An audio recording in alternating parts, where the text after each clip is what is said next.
So, well, recording process is already open, and I share with you my presentation.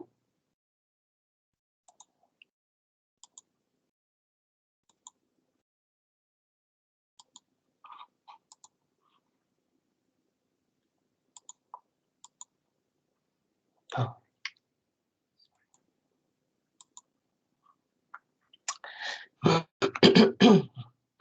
First of all, about the title. Today we have topic 4. The title of the topic is the accounting cycle. The accounting cycle, and our main learning objectives to understand what is the purpose of adjustments and why do we need to make adjustments at the end of the period in order to prepare balance sheet, income statement, and statement of changes in owner's equity. And also we repeat once again, what does it mean classified income statement and statement of stockholders' equity and balance sheet. And finally, we discuss the closing process. So as you understand, accounting cycle means that from time to time, we should repeat from the very beginning. So we should close the previous period and open the next one. So what does it mean, the closing process, also in the content of today's material, Usually what I do, I show you short videos and then support this video with my comments and some issues concerning the current material. So let me follow this approach. Right now, I close this slide and open the list of our videos.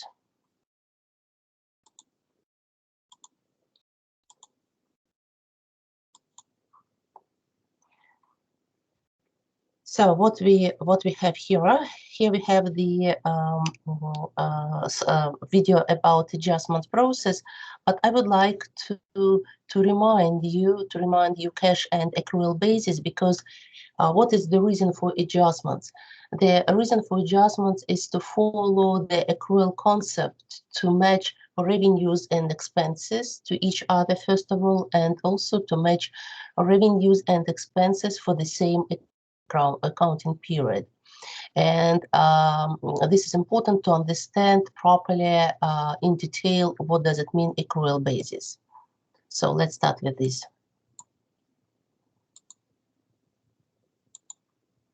Many small businesses, including local retailers and service providers, use cash basis accounting. When the cash basis is used, revenues are recorded when cash is received from customers, and expenses are recorded when cash is paid to vendors or suppliers. Let's assume Deanna's Event Planners Incorporated opened for business on December 1st. During the month, the company planned an event and received $3,200 in cash from the customer. During the same month, the company paid $2,500 for legal advice received during the month, $500 to purchase supplies that were used during the month, and $1,200 to employees who worked during the month. The company produced a negative net operating cash flow of $1,000. This net operating cash flow information, which is reported when the cash basis is used, is often an adequate measure of net income when the owner of the business is involved in its daily operations, and where no external reporting is required.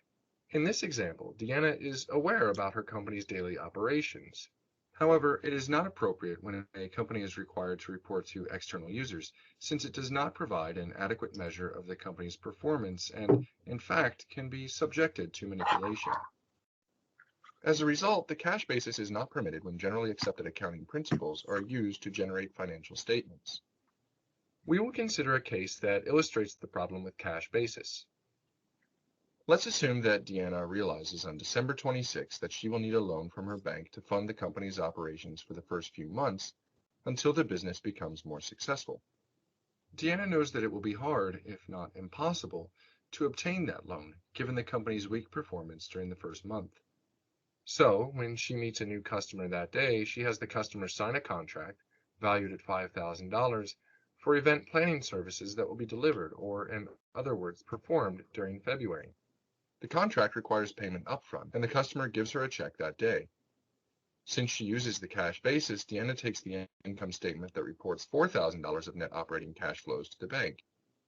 Deanna knows that the business provided only $3,200 of event planning services during the month.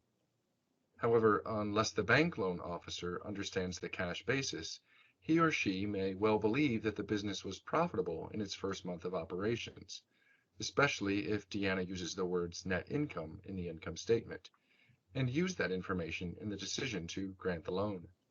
If the bank loan officer understands different accounting concepts, he will ask Deanna to prepare an income statement using the accrual basis of accounting, which is required by generally accepted accounting principles. The accrual basis requires that revenues be recognized, or in other words, recorded, when they are earned, and expenses when they are incurred to generate revenues. Using the accrual basis, Deanna's business would report a net loss of $1,000. That income statement would report revenues using the revenue recognition principle and report expenses using the expense recognition principle.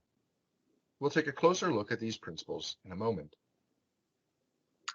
So, dear students, let me also repeat once again that in financial accounting, not only one particular one, there is a general approach in financial accounting to apply accrual basis. What does it mean? To recognize revenues when earned and expenses when incurred.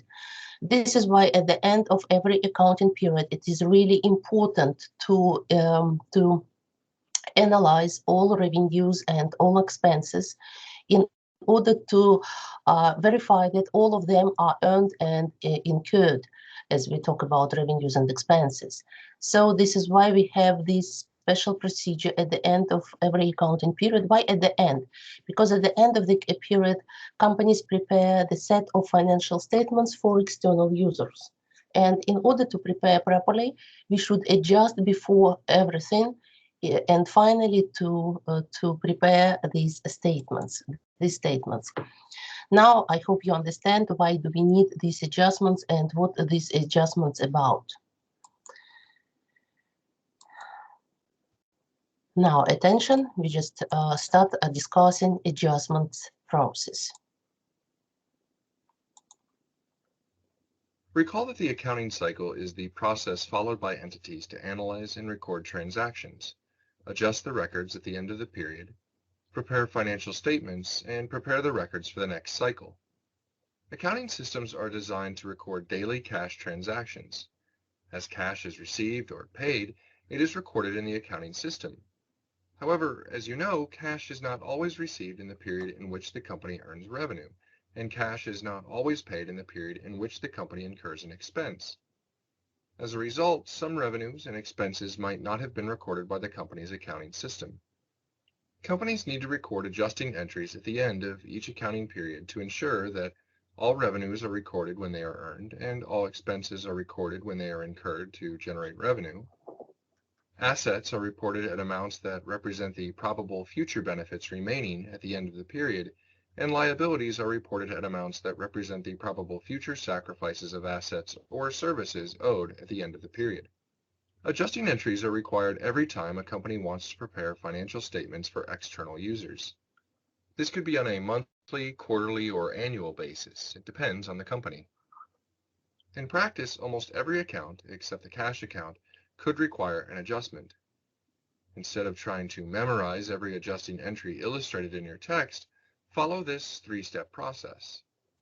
Ask if a revenue was earned or an expense was incurred that has not yet been recorded. If yes, you will credit a revenue account or debit an expense account in the adjusting entry. You're halfway there. Was the cash received or paid in the past, or will it be received or paid in the future? Generally, if the cash was received or paid in the past, the account used to record the cash transaction will be used in the adjusting entry. If the cash has not yet changed hands, the adjusting entry will either include a receivable account or a payable account. Compute the amount of revenue earned or expense incurred. It might be known, or you might need to compute or estimate it. To summarize, every adjusting entry will include an income statement account, so it will include either a credit to a revenue account or a debit to an expense account, and a balance sheet account, an asset account, or a liability account. Adjusting entries do not include the cash account. Cash transactions have already been recorded in regular journal entries. We will look at each of the following types of adjusting entries. Deferred or unearned revenues. In effect, cash was received before the related goods or services were delivered. If the goods or services have since been delivered, then we need to record the revenue and decrease the related liability account. Accrued revenues. In effect, we delivered goods or services, but payment has not been received. We need to record the revenue and an asset, a receivable, since someone owes us. Deferred expenses. In effect, cash was paid before the related expense was incurred. The expense has since been incurred, then we need to record the expense and decrease the related asset account. Accrued expenses. In effect, we incurred an expense, but the payment has not yet been made. We need to record the expense in a liability, a payable, since we owe someone. So dear students, very intensive video, a lot of new material. Let me repeat some basic points. First of all, in order to prepare income statement and the other statements as well, we should adjust revenues and expenses to the same accounting period. So, and also to compare these adjustments with the cash payments and cash receipts. This is why we have two types of adjustments, adjustments for revenues and adjustments for expenses. This is one point, classification between revenues and expenses. If we mention some technical moment about adjusting entry by the format is absolutely the same as the other regular accounting entry. No specifications in terms of format. Debits and credits, debits must be equal credits, so everything is the same. But there are some special specifications, and the first one that every adjusting entry contains one balance sheet account and one income statement account. This is the main specification of all adjusting entries. Well, and second moment concerning cash payments. It could be two options: cash payment in advance or before the adjustments, and cash payment after the adjustments. In this, for these two cases, we use two terms. If the cash payment have been done in advance or before the adjustments, we call these adjustments as deferred revenue and deferred expenses. If the cash payment will be done in the future, we call these adjustments as deferred revenues, as accrued revenues and accrued expenses, as accrued revenues and accrued expenses. In our next videos, we discuss specifically each case of these two options. First of all, revenues and expenses, and two for each of these categories: deferred expenses, accrued expenses, deferred revenues, accrued revenues. So let's continue. Deferred revenues and accrued revenues. So first of all, we start to discuss these two possible classifications concerning revenues, deferred revenues.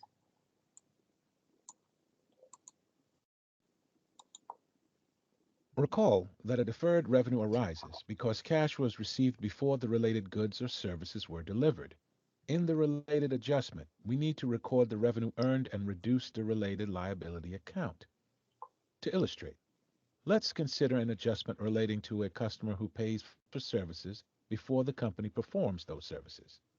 Assume that on December 26th, a check for $3,000 was received from a customer for services that will be performed on a daily basis over the next 60 days. When the company received the payment from the customer, the cash account was debited and the unearned revenue account was credited.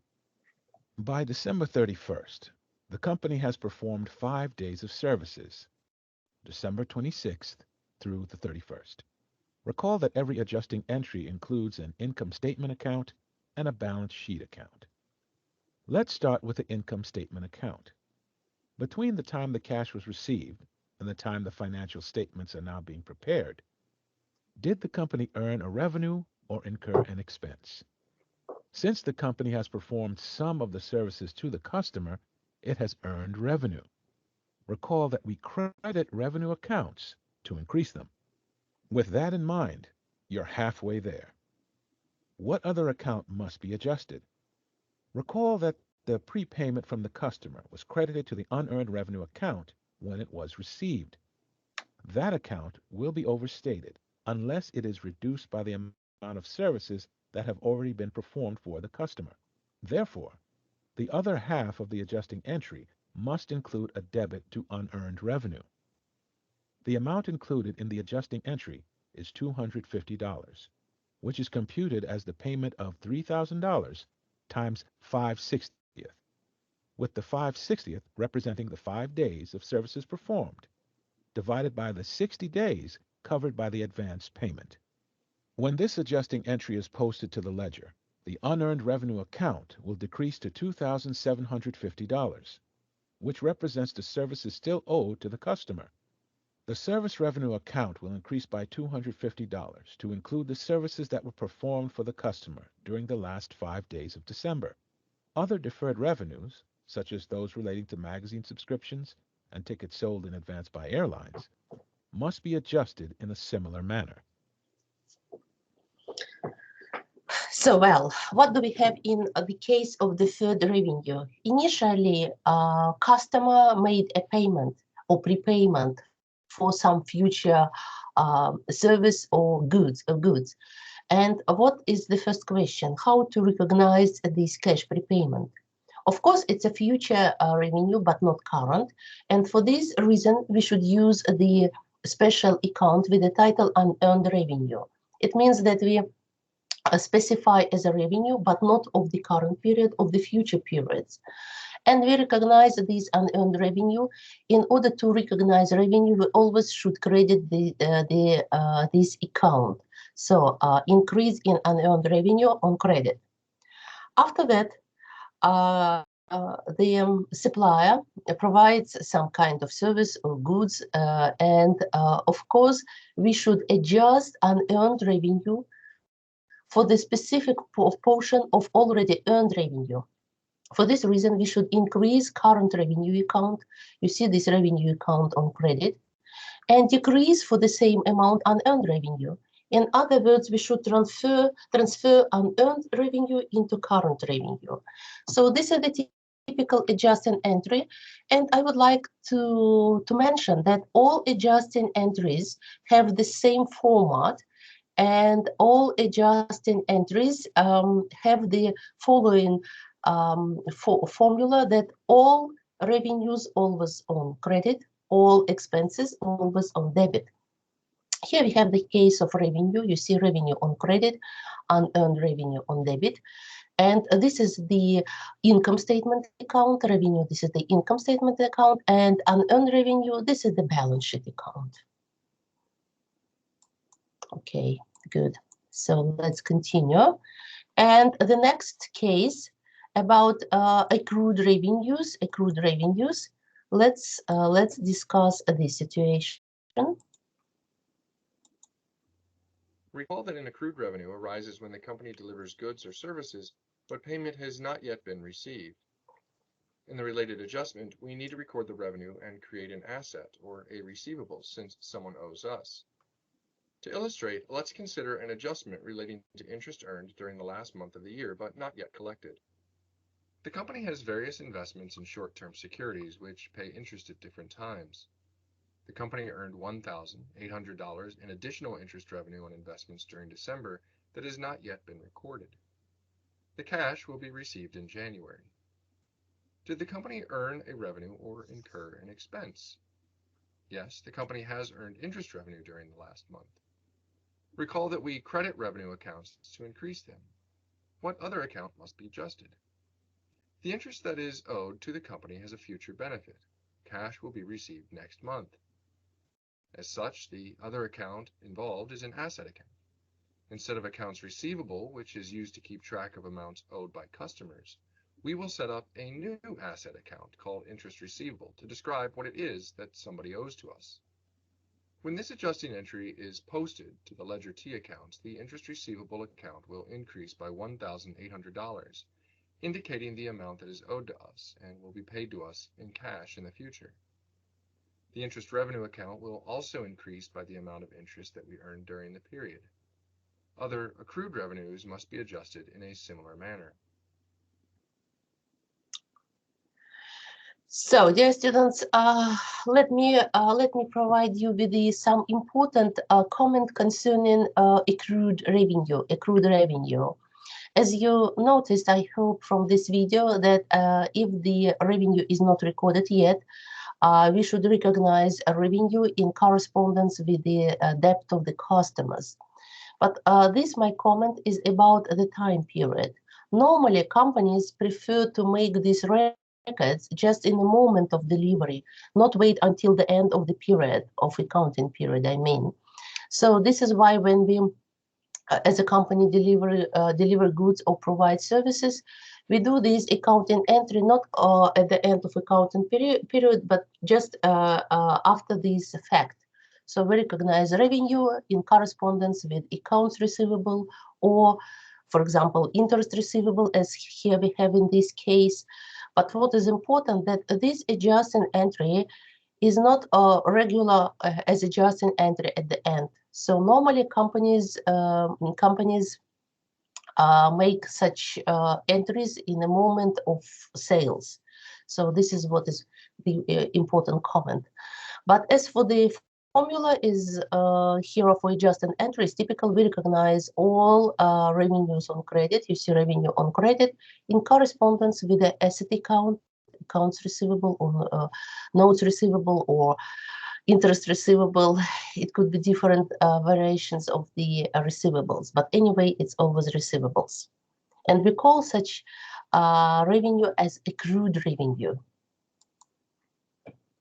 Accrued revenue, accrual account, and you see the link, the direct link. Good. So let's continue and discuss now the case of deferred and accrued expenses. And dear students, when we discuss deferred expenses, I would like to take some portion of material from the next topic concerning depreciation, because I think it's not enough to have only one short video about this depreciation. So I will just jump from the current material to the next and then return back. So when we discuss deferred expenses, we also cover some portion of material concerning fixed assets in order to understand properly the concept of depreciation. But first of all, let's start with the deferred expenses in general. Recall that a deferred expense arises when cash is paid before the related expense is incurred. In the related adjustment, we need to record the expense incurred and reduce the related asset account. To illustrate, let's consider an adjustment relating to insurance premiums that were paid in advance. Assume that on December 1st, year 1, the company paid $1,800 for 12 months of insurance coverage beginning on December 1st, year 1. When the company made the payment, the prepaid insurance account was debited and the cash account was credited for $1,800. Time has passed. The company used insurance coverage during December. In other words, it used 1 month's worth of service provided by its insurance company. Every adjusting entry includes an income statement account and a balance sheet account. Let's start with the income statement account. Did the company earn a revenue or incur an expense? Since the company is the insured rather than the insurance company, it incurred an expense. As you know, we debit expense accounts to increase them. With that in mind, you're halfway there. What other account must be adjusted? Recall that the prepayment was debited to the prepaid insurance account. That account will be overstated unless it is reduced by the amount of the asset that has been used with the passage of time. As such, the other half of the adjusting entry must include a credit to the prepaid insurance to decrease that asset account balance. The amount included in the adjusting entry is $150, which is computed as the payment of $1,800 multiplied by 1/12, with the 1/12 representing the 1 month of insurance coverage divided by the 12 months that were covered by the advance payment. When this adjusting entry is posted to the Ledger T account, the insurance expense account will increase by $150, which represents the expired premium. The prepaid insurance account will decrease to $1,650, which represents the 11 months of unexpired premiums. The prepaid amount of $1,650 equals $150 per month times the 11 months that are still prepaid. Other prepaid expenses, such as supplies or prepaid rent, must be adjusted in a similar manner. Okay, so dear students, again, in the case of deferred expense, what is the basic moment that the cash payment have been done in the past? So the company already paid for these future expenses. In this video, there is a discussion about prepayment for insurance policy, for insurance coverage, and the main question: how to allocate these prepaid expenses into the following accounting periods. First of all, we should take the whole period of this insurance and divide by for the periods we decide to allocate. It could be 1 month or maybe 1 quarter. It depends how we would like to arrange accounting process. But normally this is the regular transaction at the end of each month. But let's take a case not only about insurance coverage, insurance expense. Let's take a case about other types of expenses like inventories or fixed assets. And this is also the case of prepaid expenses, but normally we put the title as property, plant and equipment instead of prepaid expenses, but the content, the nature is absolutely the same. This is why we need to discuss how to write off long-lived assets and what is the main accounting approach for such treatment. For this portion of information, we have the definition of depreciation. So what I suggest to do now, you listen to depreciation, you watch this video, and after that I support this video with some other videos in order to provide you the full picture of this process. Okay, what does it mean, depreciation? Depreciation, this is also the item which has the direct concern to deferred expenses.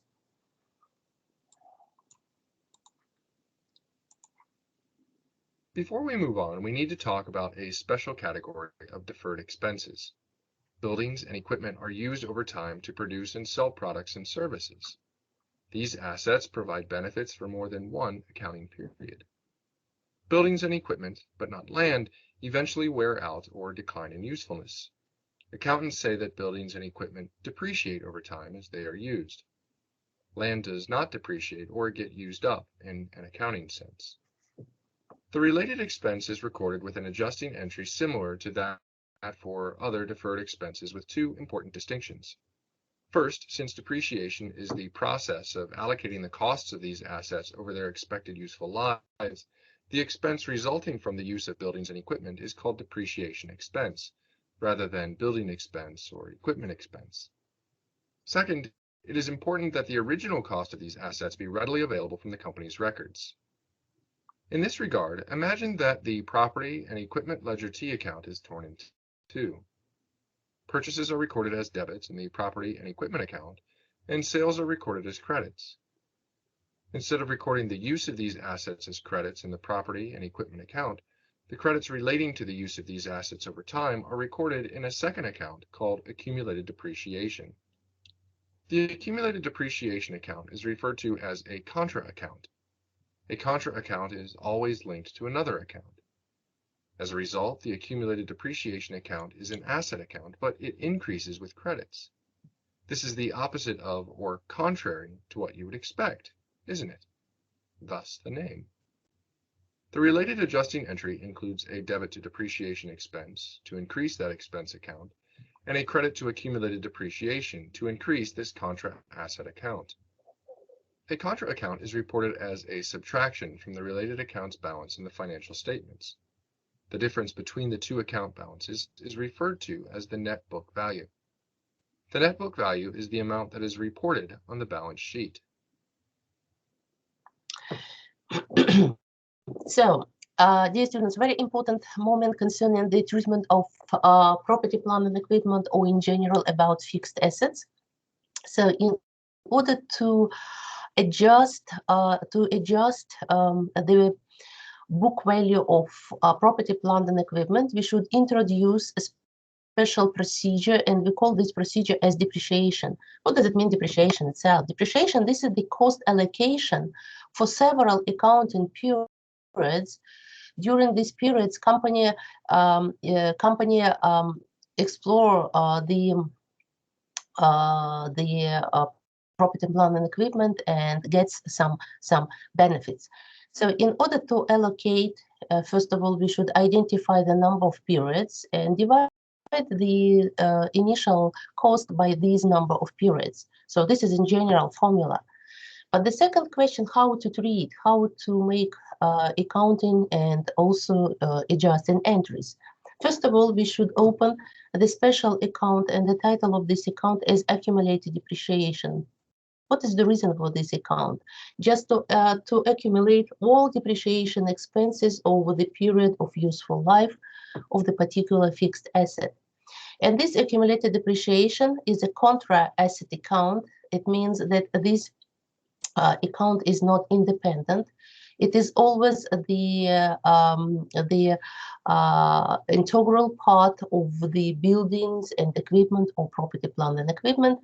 And in order to prepare a balance sheet, we should subtract this accumulated depreciation in order to demonstrate the real book value of existing property, plant, and equipment.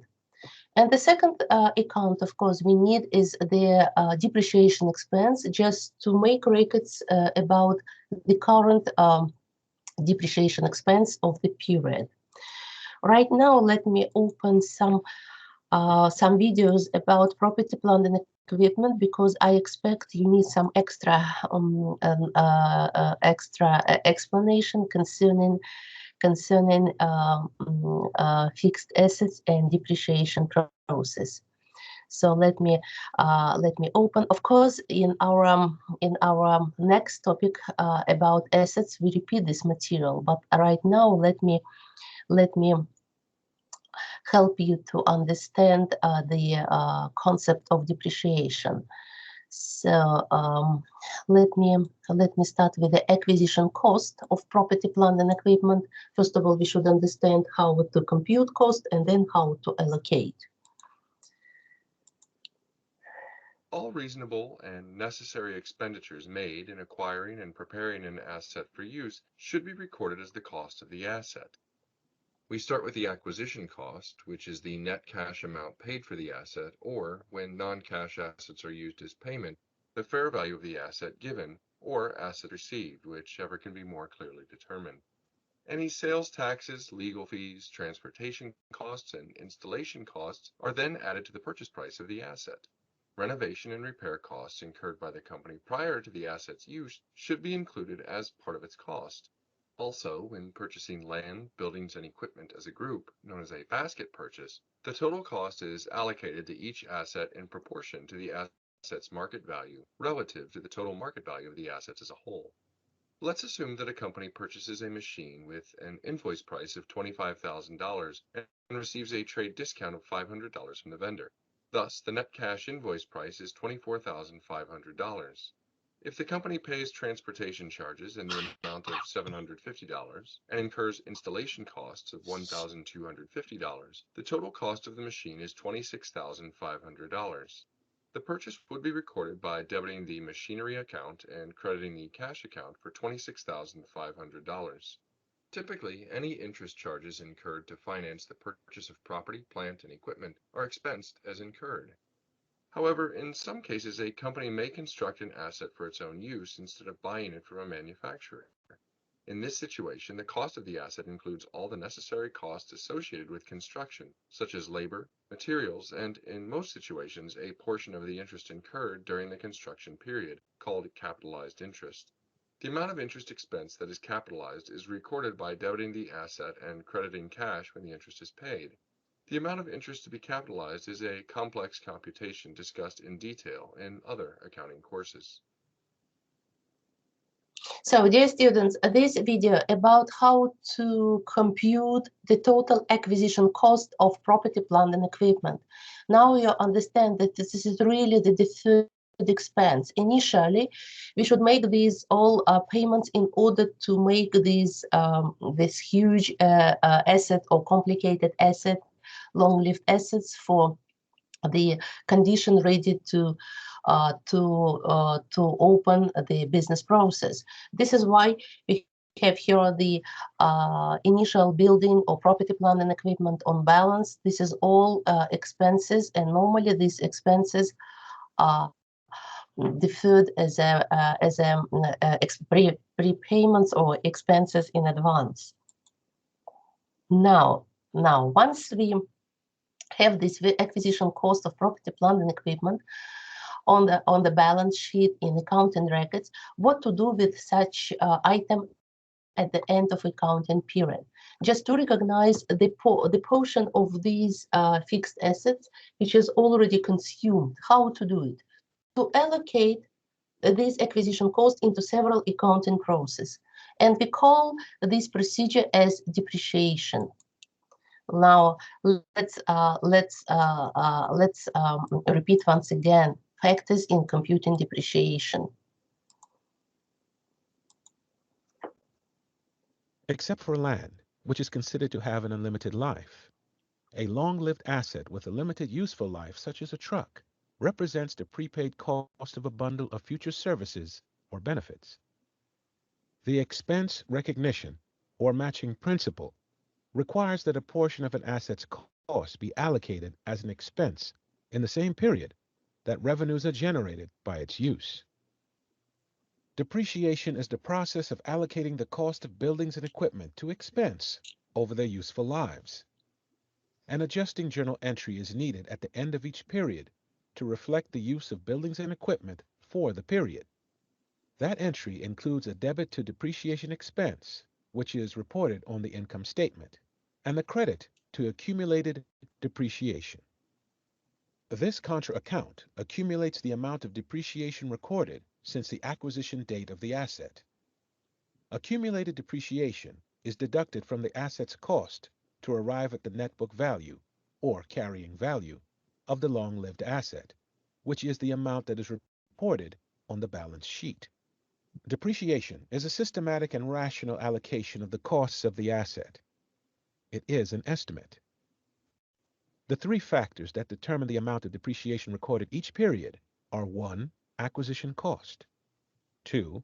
Estimated useful life to the company, which represents management's estimate of the asset's useful economic life to the company, rather than its total economic life to all potential users. And 3. Estimated residual or salvage value, which represents management's estimate of the amount the company expects to recover upon disposal of the asset at the end of its estimated useful life. Various depreciation methods are used to allocate a plant asset's cost over the accounting period in its useful life. The most frequently used method of depreciation is the straight-line method. Other common depreciation methods include the units of production method and the declining balance method. So now I hope you understand what is the depreciation. This is the cost allocation, and we just treat property, plant, and equipment as prepaid costs, as an amount of prepaid costs. And in order to compute depreciation expense, we should first of all identify acquisition cost, then the duration of useful life, normally in years, and finally the residual value or value at the end of the useful life. These are three components in order to calculate depreciation expense. Next question, what methods we should apply in order to compute depreciation? So in accounting, there are three main methods in approaching computations. The first and the common way we call as a straight line, and right now after my comment we continue to learn how to calculate depreciation method under straight line method. Also units of production and decline and or accelerated balance method for computing depreciation expense.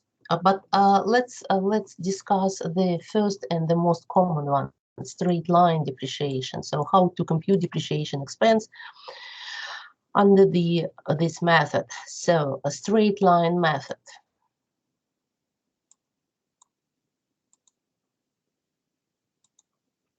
The straight line depreciation method charges the same amount of expense to each period of the asset's useful life. Let's assume that the company purchased a machine at the beginning of year one. The machine cost $10,000 and is expected to have a residual value of $1,000 at the end of its useful life of 3 years. The machine is expected to produce 4,500 units of product. Because we are about to prepare annual financial statements, we need to compute the depreciation of this asset so that we can record it in an adjusting entry at the end of the year. We will use the straight line method. When the straight line method is used, depreciation is computed by multiplying the difference between cost and residual value, which is referred to as depreciable cost, by 1 divided by the asset's useful life in periods, which is referred to as the straight line rate. Using the straight line method, let's compute the annual depreciation of this machine.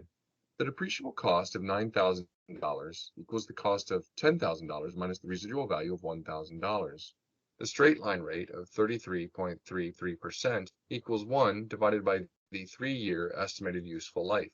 Multiplying these two figures gives us the depreciation expense of $3,000 per year. Companies often create a depreciation schedule that shows the computed amount of depreciation expense each year over the entire useful life of the asset. When the straight line method is used, notice that depreciation expense is a constant amount each year. Accumulated depreciation increases by an equal amount each year. Net book value decreases by the same amount each year until it equals the estimated residual value. So dear students, let me comment once again about straight line method. So this is the typical adjust an entry at the end of the accounting period to calculate, to recognize, to make a record about depreciation expense. And as for the straight line method, the company calculates depreciation expense and then accumulate this information from one period to another. Look, on the straight line method, depreciation expense is always the constant amount, is always the same amount for each period. 3, for example, in this case, 3,000, 3,000, and 3,000. But accumulated depreciation increases gradually when we accumulate depreciation expense of previous period 3, 6, 9. And at the end of the useful life, net book value must be equal to the residual value once we deduct initially this amount from computations. So this is the formula to calculate depreciation expense on the straight line method. But today, I think the focus of our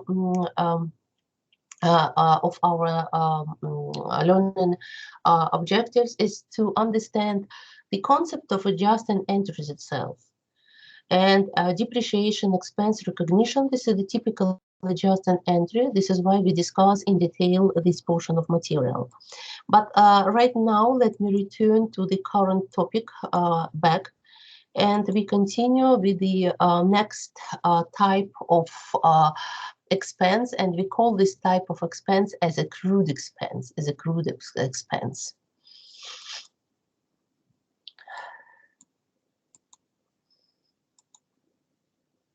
Recall that an accrued expense arises when we have incurred an expense but the payment has not yet been made.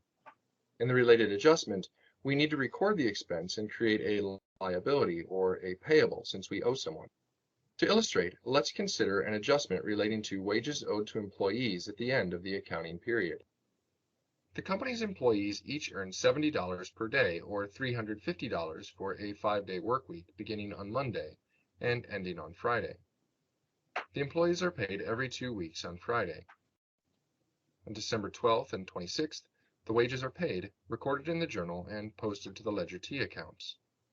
There were 3 working days after the December 26th payday, 29th, the 30th, and 31st.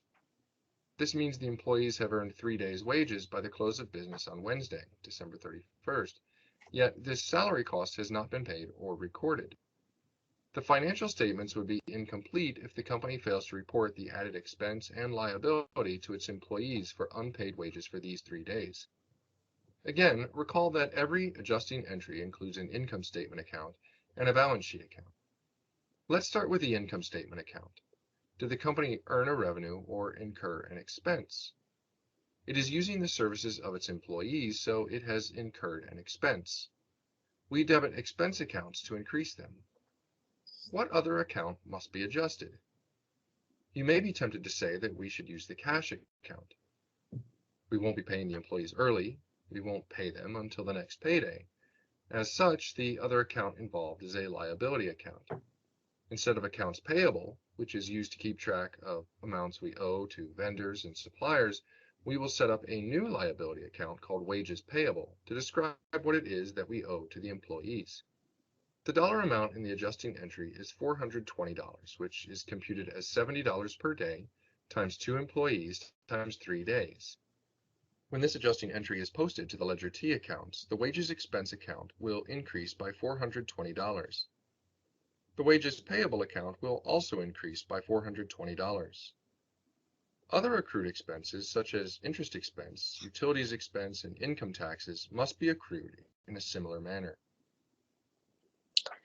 Well, accrued expenses which are not paid in a moment of preparing financial statements at the end of accounting period. So cash payments in the future, in the next accounting period. In this case, we should recognize, of course, expenses in order to match revenues and expenses to the same accounting period in correspondence with an obligation to make a payment. We call this obligation a liability. And concerning the operating activities, we use the word payables, different payables, accounts payable, salaries payable, taxes payable, and so on. But the constant word in these accounts always payable. So, and by this entry, company increases obligations. You see payables on credit, and in the same moment increases expenses. You see expenses on debit. So this is the logic of the fourth type of adjustments concerning accrued expenses. So this is about recognition of deferred and accrued expenses, deferred and accrued revenues. Now let's watch about the purpose of closing process. What does it mean, closing process? What should we close? What does it mean at all? And also we just look through the illustration of this closing process. And after that, we discuss the classified balance sheet, income statement, and other statements as well. So let me continue. And now we just discuss closing process. Let's assume that Jean, John, and Jim, 3 of your friends, decide to race by swimming 2 laps in the pool. Only one lane is open for racing, so they will go one at a time. You borrow a stopwatch, someone yells go, and as Jean dives in, you click the button on the stopwatch to start it. As she touches the wall, you click the watch to stop it and note the time. John steps up to the edge of the pool and is ready to dive in. What will you do before he dives in? You will clear the stopwatch. That way, when John swims his 2 laps, it will be easy to determine his time. But what if you did not clear the stopwatch before John dove in? You could still determine John's time, but you would need to subtract Jean's time from the total time displayed on the stopwatch to do so. You won't forget to reset the stopwatch before Jim's turn. With that in mind, let's think about a landscaping company that has been in business for 5 years. If no attempt was ever made to reset the accounting records, the accounts in the company's ledger would contain 5 years' worth of transactions. If the owner wanted to prepare an income statement for the year ended December 31st, year 5, she would need to look at the landscape revenue account balance and then subtract the revenues earned during years 1, 2, 3, and 4 so that she could come up with the year 5 revenues. This approach is much too cumbersome. It would make much more sense to reset the landscape revenue account balance at the end of each year so that the account only includes the revenues earned during the current year, wouldn't it? And in fact, this is just what companies do. The closing process is an important step at the end of an accounting period after the financial statements have been completed. It prepares the accounts for recording the transactions and the events of the next period. The ending balance in each of the asset, liability, and stockholders' equity accounts becomes the beginning account balance for the next period. We do not close these accounts. Instead, we only reset the balances of the temporary or nominal accounts to zero at the end of each period. The temporary accounts include the revenue, expense, gain, and loss accounts. Those account balances are transferred to the retained earnings account at the end of the accounting period. So, what do we have in this video? We have very important point concerning how to compute result. Result, this is always the category which is directly connected with the time period. Result for what period? For the week, for the day, for the month, for the year, and so on. For this purpose, in accounting process, there are some specific events in order to close one accounting period, in order to compute properly the result of the next period. And we call this process as a closing period. Technically, all accounts must be divided into two main categories based on the time period approach: permanent accounts and temporary accounts. Permanent accounts have their balance ending and beginning balance as allocation of all previous history without any exceptions. This is why assets, liabilities, stockholders' equity accounts always have the beginning balance as a result of previous activities. As for the temporary accounts, revenue, expense, gain, and loss accounts, these accounts always have the zero and beginning balance as well as ending balance. At the end of every accounting period, ending balance of temporary accounts must be closed to the retained earnings account as a permanent account. So we just write off all balances from temporary accounts of revenues, expenses, gains, and losses to retained earnings. So this is the logic. This is the idea of retained earnings. So let's watch the case in order to understand this technical procedure, in order to understand this process.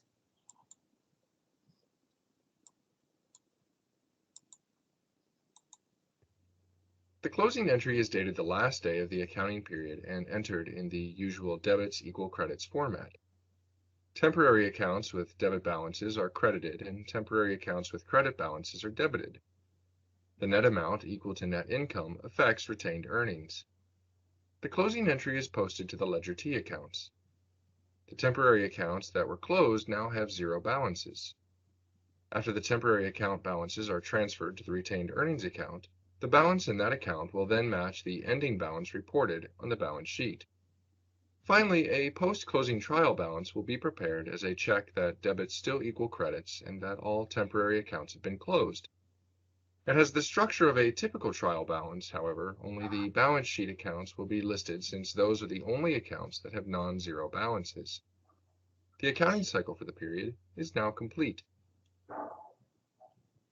So, once we closed all temporary accounts, once again, when we close, we just transfer all ending balance to the retained earnings account. We can prepare post-closing trial balance as a main document, first of all, in order to check the equation that debits are equal to all credits. This is first measurement of correctness of all adjusted entries, and also to list only balance sheet in order to prepare balance sheet as a statement. So this is the main objective of post-closing trial balance: to close temporary accounts, to check the correctness of the equation that debits all equal to credits. And also to list only balance sheet accounts for preparing balance sheet and other statements, of course, as well. So this is the structure of the this is the process, closing process, and right now I would like to show you what is the final goal of this closing process. Of course, to prepare the whole set of financial statements. And of course, it's a reasonable question for whom companies are responsible to prepare these financial statements.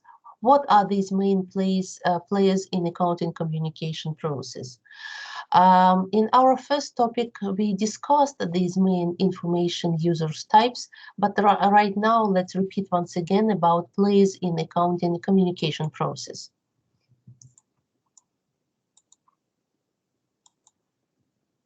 When lenders or creditors lose faith in the truthfulness of a company's financial statements, the cost of borrowing, that is, the interest rates on the company's debt, increases.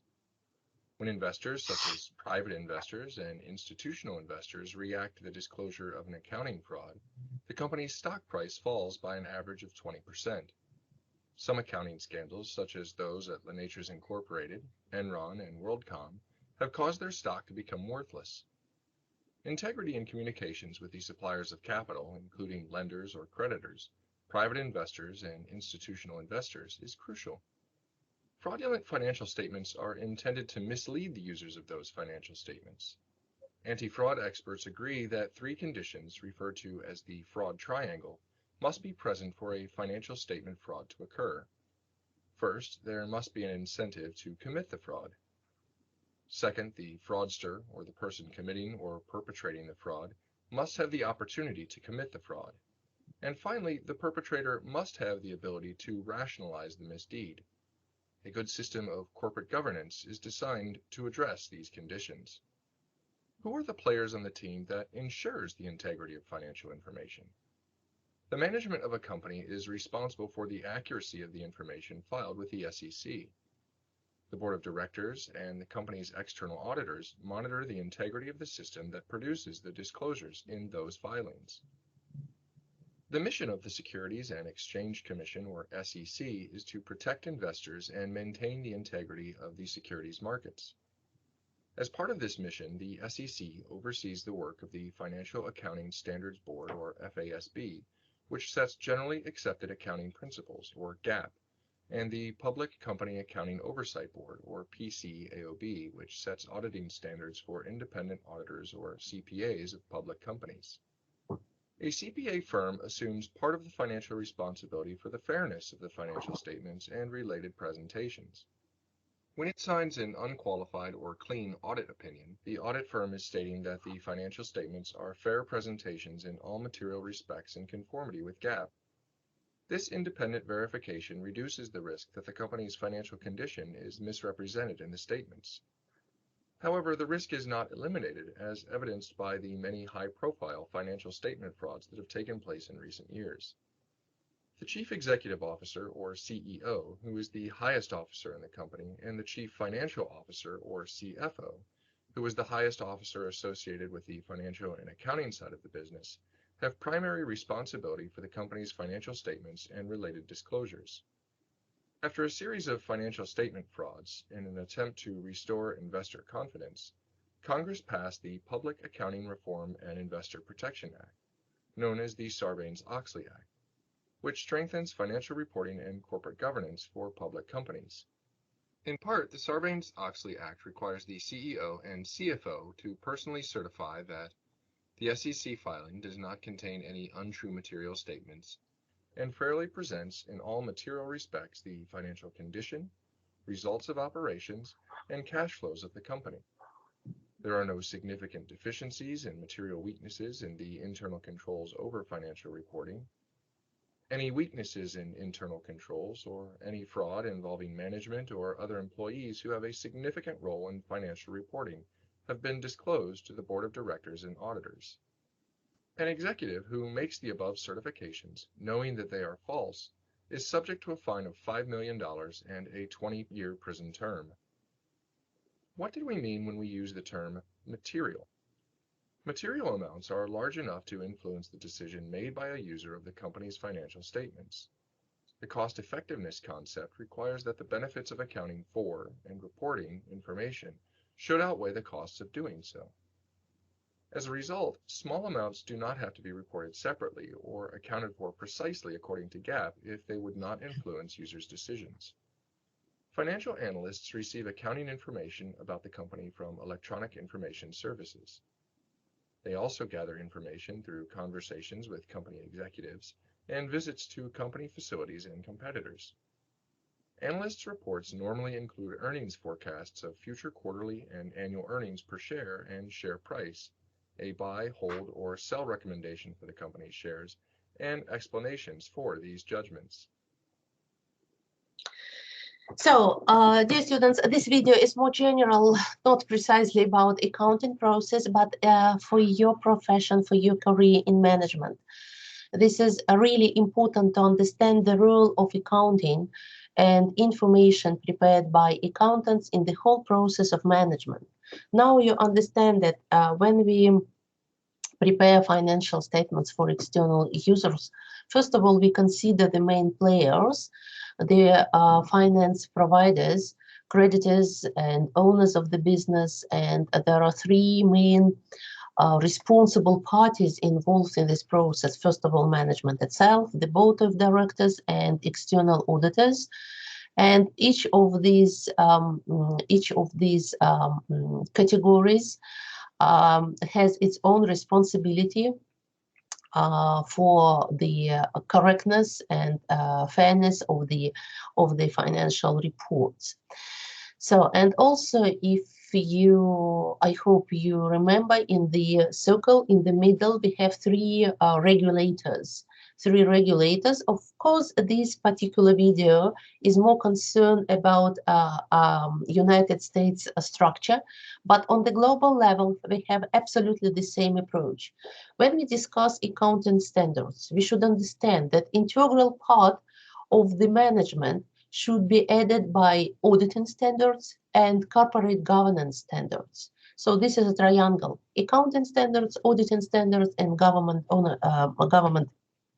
and corporate governance standards. So this is about communication process and responsibility. And the second moment, in order to prepare financial statements, we should follow some principles. And one of these principles is materiality. So we should provide information which has a direct or maybe indirect impact on the managerial decisions. This is why we should aggregate information. If some amounts are not material, we should aggregate in the groups in order to follow this materiality principle. This is why, to prepare financial statements, to prepare balance sheet and income statement, we should aggregate and classify information. So let's repeat once again the structure of classified balance sheet and classified income statement. We already discussed it and we already learned, but in order to verify our knowledge and skills, let's repeat. Classified balance sheet once again. To allow users to compare performance from period to period, companies prepare comparative financial statements. Publicly held companies are required to present balance sheets for the last 2 years and income statements, cash flow statements, and statements of stockholders' equity covering the last 3 years. The financial statements prepared by other companies typically cover the last 2 years. Different companies use slightly different statement formats. Let's highlight the common features of a classified balance sheet. Recall that current assets include those assets that will be used or turned into cash within 1 year. On the other hand, non-current assets include those that will be used or turned into cash beyond 1 year. Current liabilities are obligations that will be paid or settled within 1 year. On the other hand, non-current liabilities are those that will be paid or settled after 1 year. Stockholders' equity is comprised of capital contributed by shareholders and earnings reinvested in the company. So very short but informative and very well structured video about classification in balance sheet, current, non-current assets, current, non-current liabilities. But as I told you on our seminars, we can replace for liabilities current, non-current as short-term and long-term. Please treat these terms as a synonyms: current or short-term liabilities, non-current or long-term liabilities. And the main criteria is the maturity date, so obligations that should be settled in the current year within 1 year should be classified as current or short-term, and all other liabilities are long-term liabilities. And the same approach in classifying assets. So this is about the structure of balance sheet. Classified income statement. In order to prepare income statement, we should apply multiple step approach. What does it mean, multiple step approach? It means that step by step, we should compute different types of income. Let's repeat once again these main steps. Let's highlight the common features of a classified income statement, which is sometimes called the Statement of Operations. Recall that a company's operating activities include those that are the central focus of the business. Many manufacturing and merchandising companies that sell goods report the subtotal gross profit, also called gross margin, which is the difference between net sales and cost of goods sold, also called cost of sales. Another subtotal, operating income, also called income from operations, is computed by subtracting operating expenses from gross profit. Peripheral activities are not the main focus of the business. Non-operating items are revenues, expenses, gains and losses that do not relate to the company's primary operations. Examples include interest income, interest expense, and gains and losses on the sale of investments. These non-operating items are added to or subtracted from income from operations to obtain income before income taxes, also called pre-tax earnings. At this point, the provision for income taxes or income tax expense is subtracted to obtain net income. Finally, the earnings per share figure is reported. Some companies report other categories or show different subtotals on their income statements. So dear students, once again, this is the typical format of the income statement. Let me repeat once again that normally we compute in the income statement 4 types of income. First one is the gross profit. We should take net sales and subtract all direct costs, which we call as a cost of sales or cost of goods sold or cost of service. These all are synonyms, but as a result, we get gross profit. After that, we should subtract other operating indirect costs in order to compute total operating expenses. For example, here we have research and development, selling, general administrative expenses. It could be some other revenue, it could be some other expenses in order to calculate. But normally when we use the selling, general and administrative title, we just aggregate all different expenses. For example, utilities expenses, advertising expenses, maybe training expenses, and other miscellaneous expenses. This is all what we aggregate in one item, selling, general administrative expenses. So finally, we compute operating income or income from operations.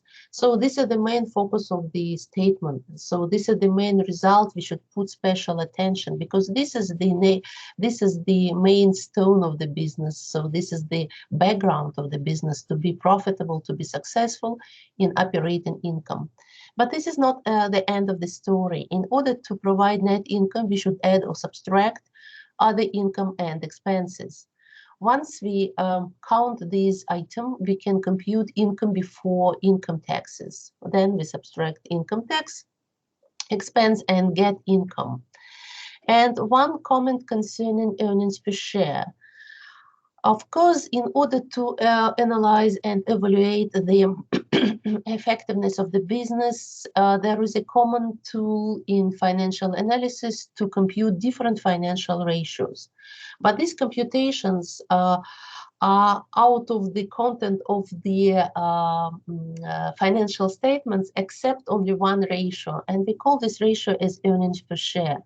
Normally, the bottom line of every income statement, not net income, but earnings per share coefficient.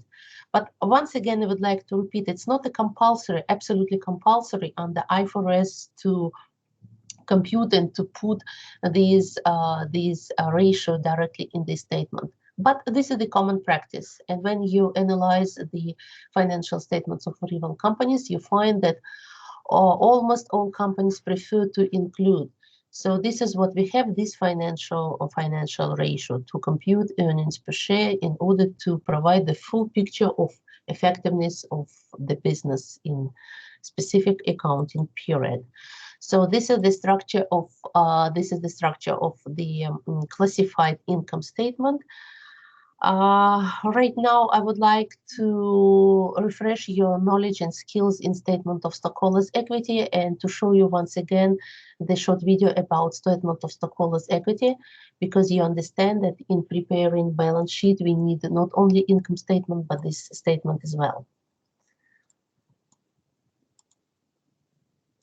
Very short presentation. The statement of stockholders or shareholders' equity reports the changes in each of the company's stockholders' equity accounts during the accounting period. The statement has a column for each stockholders' equity account and one for the effect on total stockholders' equity. Some companies combine the common stock account and additional paid-in capital accounts. The first row of the statement starts with the beginning balances in each account, which correspond to the prior year's ending balances on the balance sheet. Each row that follows lists each event that occurred during the period that affected any stockholders' equity accounts. The last row of the statement reports the ending balances in each account, which correspond to the current year's ending balances on the balance sheet. Okay, so dear students, this is the structure of the statement of shareholders' equity. Once again, the number of columns is equal to the number of items in the balance sheet section of owner's equity. Look here, we have 3 columns: common stock, additional paid-in capital, and retained earnings. And normally we also include the total column for the full picture of the statement of shareholders' equity. And how we prepare? First of all, we put the beginning balance and then demonstrate the flows during the period.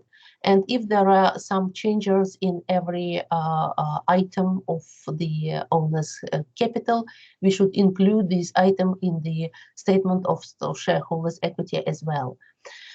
So this is what we have here. For example, stock issued, stock repurchased. Once the company had these activities, we should include these information into the statement of stockholders' equity. If there is nothing with the shares and additional paid-in capital during the year, of course, we skip this information. So this is the individual list for every company. It depends on business process. So, just a second. Let me see what we have here in this. So next lecture we start with the assets. So we start with the current assets, then non-current assets. We discuss accounts receivable, inventories, and fixed assets. So this is the content for the next lecture. But right now, dear students, I would like to, before we finish our lecture for today, I would like to show you the link where you can find an access to ebook Libby Financial Accounting. Once again, I would like to repeat that this is the trial access for 2 weeks free of charge. But once you open this textbook, please remember that from this moment, you should count these 2 weeks free access. If you are not going to read the book or to stay in preparations, my advice, I would like to say only advice, to delay the access to the system, because once you open, then after 2 weeks you will be expired. So if you find this ebook interesting and maybe other sources, also you can pay and get a full access to the materials. But I would like to say it's not a requirement. This is only recommendation. And in order to be prepared for the test number 1, in order to pass the test successfully, to have these 2 weeks trial access in order to read or to listen, of course, it's also a good option to listen the material. It's more than enough to read these selected chapters. We are not going to cover all the material. So you will find the chapters, because all chapters have the same title as the titles of our topics. Maybe for the topic 5, when we aggregate current assets and non-current assets, but through the content you will see that this is in accordance with the textbook. So what I will do right now, I will put in the chart this link. And what should you do if you find it's useful for yourself? Just to follow this link. And once you open this link, you will see the form which you should fill in order to get an access to this textbook. So right now, let me just open and share with you this link. Just a second, dear students, just a second. Well,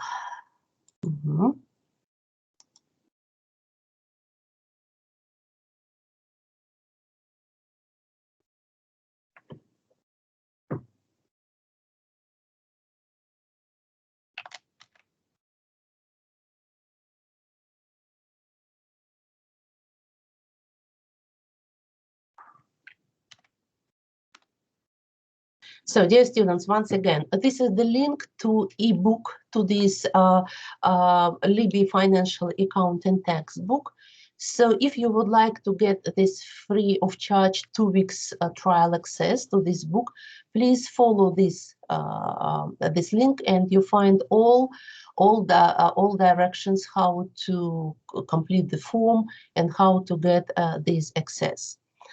So this is my last comment for today, and right now I would like to thank you for your attention, and see you next Tuesday. We continue our material, we continue our lecture, and also we meet on our seminars. So see you on Friday, on Monday, and on Tuesday as well. If you don't have any more questions, now we can close our lecture. And right now I stop the recording process.